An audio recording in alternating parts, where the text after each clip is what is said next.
As an independent institute of higher education and a registered charity, the growth and success of Cambridge Muslim College rely on the generosity of our friends, patrons and supporters from across the UK and beyond. Help Cambridge Muslim College train future generations of Muslim scholars, thinkers and leaders, and continue delivering educational series like our Ramadan programming. You can help us continue our vital work through regular giving. Become a friend or patron of the college today. Through one-off donations, whatever the amount, or you can also pay your zakat to the college, directly benefiting students in need. Visit cambridgemuslimcollege.ac.uk/donate and donate today. Bismillah ar-Rahman ar-Rahim, alhamdulillahi rabbil alameen, Allahumma salli ala Sayyidina Muhammadin wa ala alihi wa sahbihi sallam. Alhamdulillah, assalamu alaikum wa rahmatullahi wa barakatuhu. It's great to be back again for these series of sessions, a mosque built on Taqwa. And today we are getting into a mosque built for disunity. This is the mosque that was built by hypocrites of Medina to try to sow discord in the community. And I'm giving this session to contrast the nifaq or hypocrisy of the hypocrites with the concept of taqwa as part of our CMC output this Ramadan. So last time I discussed the background, the context of the hypocrites in Medina, and some of the concepts of taqwa and hypocrisy, and with a stress on both internal dimensions of what we should be working towards as individuals, and also social dimensions of how this plays out in society.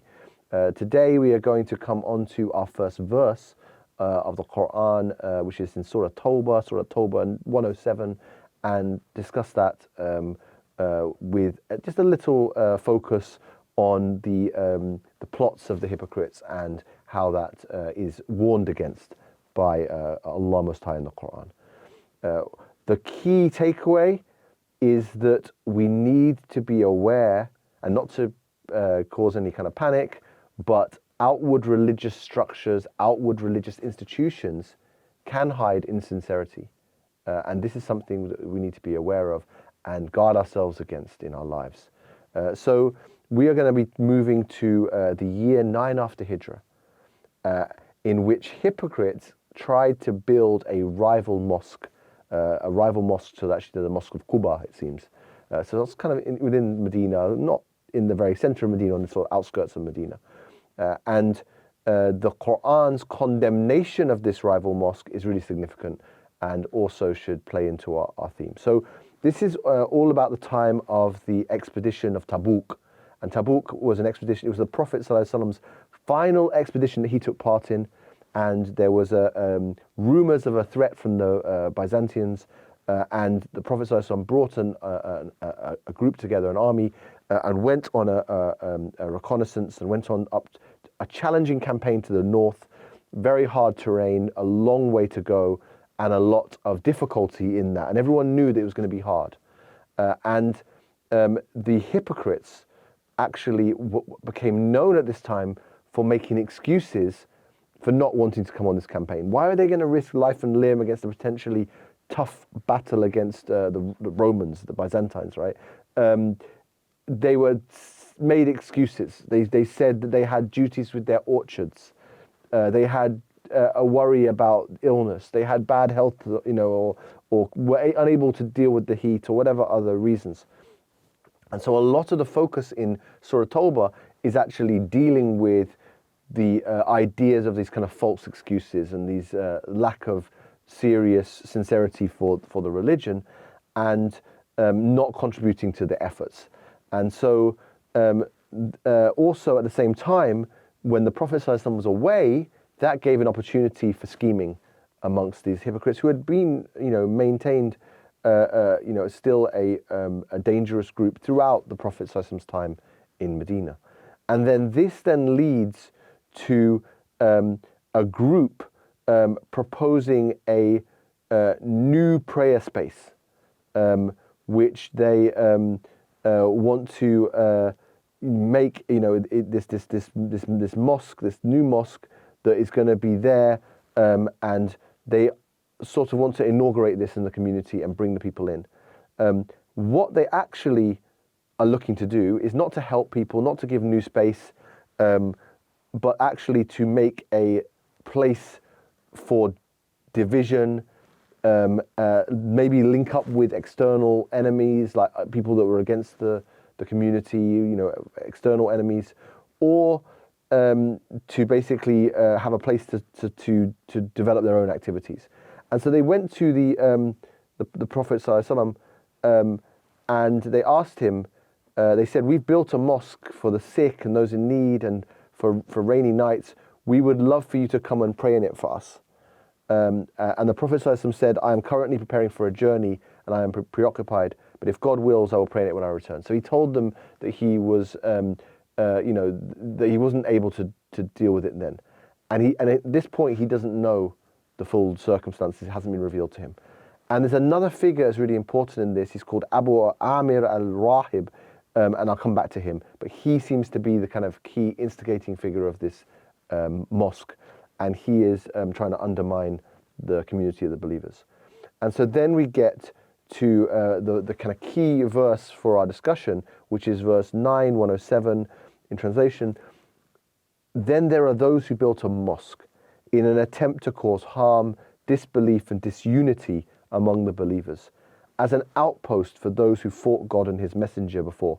They swear our intentions were nothing but good, but God bears witness that they are liars. And this is the same thing that Allah says about the munafiqeen in general, is they swear that they are good, but they are liars. And this is the thing, is that the Prophet ﷺ himself, his characteristic in general was not to try to go after the individuals of the munafiqeen. However, in the revelation that was received by him in the Qur'an, in the general terms of like how to spot these people, what they are about, this is all being revealed from Allah. And Allah, because Allah knows the hearts, and Allah will penetrate inside the heart and reveal that information to the Prophet ﷺ. And so this is the revelation, goes on to say that you should never stand in that structure. So this highlights to us that something can be done, appearing to be good, and at the same time actually have a negative or an insincere motivation behind it. And there can be different levels to this, of course. Not everyone, as I mentioned last session, is can be understood to be like a fake Muslim, and we shouldn't be looking and saying these people aren't sincere, they're hypocrites. This is damaging, right? We don't know the hearts, so we can't go in there. We can't say who is and who is not sincere, who is doing it for the right reasons or not. However, we should also be cautious to see like who are good actors, who can we trust, and who is not. So we should look out for these things and also maintain our own sincerity, because even if we are not insincere, are we 100% sincere? Are we doing things fully from taqwa? Are we doing things fully for the right reasons? And that's something we can always check ourselves and improve ourselves in. So we should be in our own lives looking to ourselves and our own shortcomings first, not pointing the finger at others. However, we should be cautious and make sure that there are people out there who are fraudulent, and there are institutions and things out there that are not doing things according to best practice, not doing things in a healthy way, and we should be aware of that and steer clear of things that are not beneficial for ourselves, for our families, for our communities. So the Prophet ﷺ's response to this Masjid Dirar, right, the harmful mosque, the mosque that was built for disunity, is he actually orders for it to be demolished and destroyed. So it's not something that's going to be allowed to be maintained. Once God tells him, he destroys this structure and does not allow for it to continue.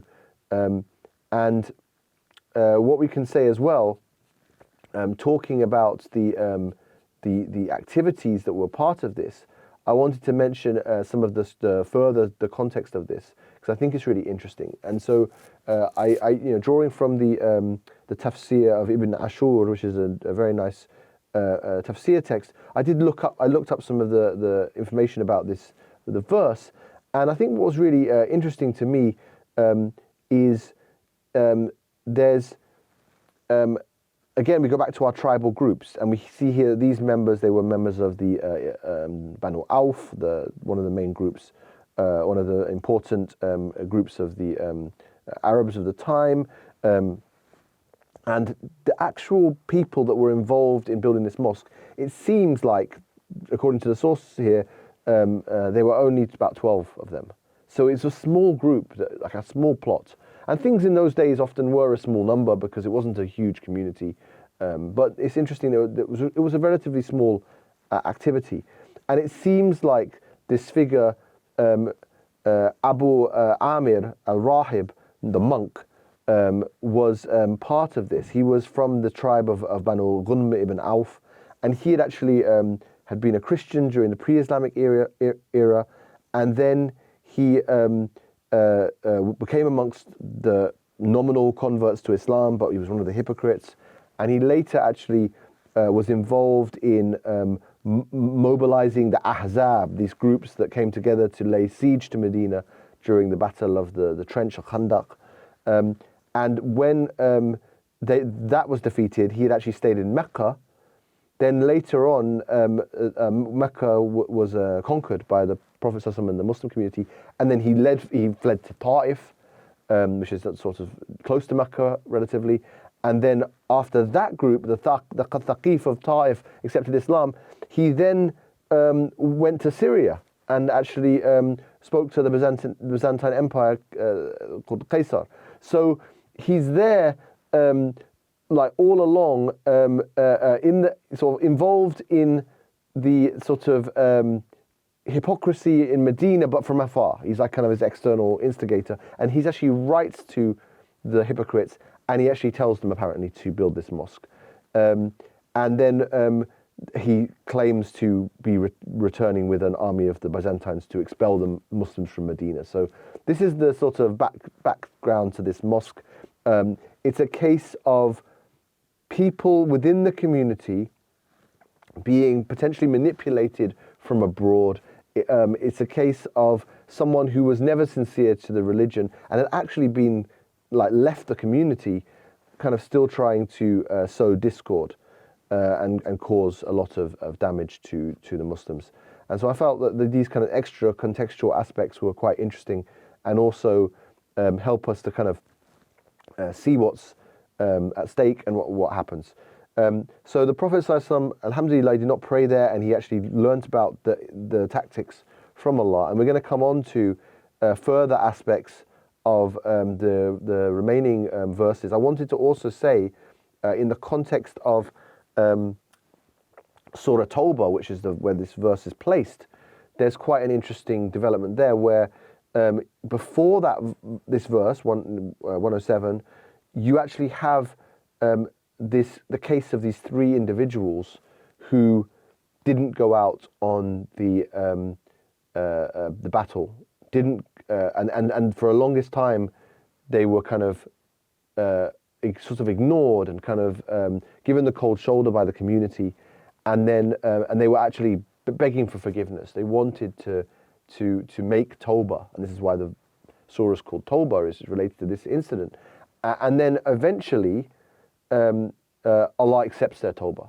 So it's not the case that they were true. They weren't members of the hypocrites that were making these excuses. They had some other reasons, or they were weak, or they didn't fully participate, but they were repentant for that, and that's a different case. So this tells us that just because we fall short doesn't mean that we're beyond Allah's mercy. It doesn't mean we're a hypocrite. And so some people get a kind of problem where they see themselves as not, because they've done sins, because they've made a mistake. They think that they're beyond redemption. They think they can't be given Allah's mercy. They think that they can't regain taqwa again. And the reason, this is actually a trick of the shaitan, is that you've got more reason to throw yourself into good if you've done wrong. Seek Allah's forgiveness, show Allah you're truly repentant by doing good. But shaitan, of course, makes you feel like you should double down on your sin and on, well, I'm beyond hope now, or there's no point now, or I don't feel in the mood now. I don't feel like I've got taqwa now, so I can't worship. And instead, we should turn back and we should use it as motivation to be sincere in our repentance. And that's part of building back that taqwa. Yes, it's been damaged, it's been not what it should be, but that's something that we can do, and it's something that's perfect in Ramadan, where we can build back that taqwa we've lost over the year, as I was mentioning in more detail last session. One of the things that I think is interesting and I want to return to in the future is that we need to be careful about this kind of symbolic religiosity. You know, sometimes people make a big show of being very religious, and you know, this story tells us that that can actually mask other intentions, and so we need to be careful, we need to be savvy, and as I said, at the same time, we don't go accusing people for things that only Allah knows.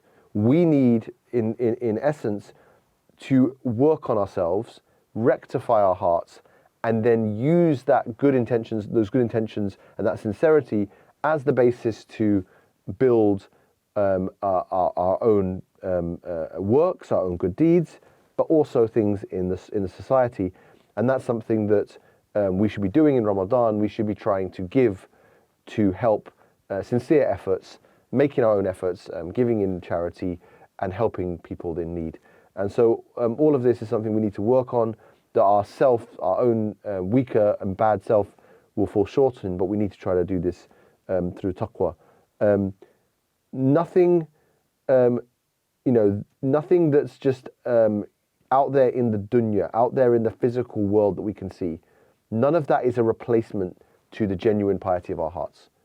Whether someone has vast wealth or whether someone just has a date or a small amount of money or a small act of kindness or a smile, if it's done with sincerity, if it's done with ikhlas, if it's done with taqwa, then it will surely have much greater impact than even huge spending without that sincerity. So start with what you can do.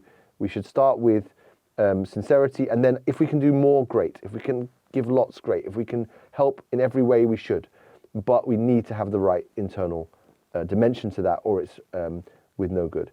So we ask Allah to give us taqwa, to give us sincerity in our actions, to allow us to do good in our lives, and also for our communities, to help our communities, that we can live and embody a state of taqwa and actually live with it, not just in Ramadan, not just when everyone is being very outwardly religious, but actually throughout the year. And we can build up our good habits and our reserves so that we can sustain ourselves to the next year when we renew again. And so with that, I think that we have got, from the story in the Qur'an and from the sira, warnings that we need to take seriously today, but also, hope and opportunities that we can realize today. Next session, I want to turn to the heart of this four sessions, a mosque built on taqwa, to talk about what is that mosque built on taqwa that Allah mentions in the Qur'an, and how can we make our mosques and ultimately our community, our institutions and ourselves, how can we build on taqwa? Thank you very much, and I look forward to speaking with you again. Assalamu alaikum wa rahmatullahi wa barakatuh.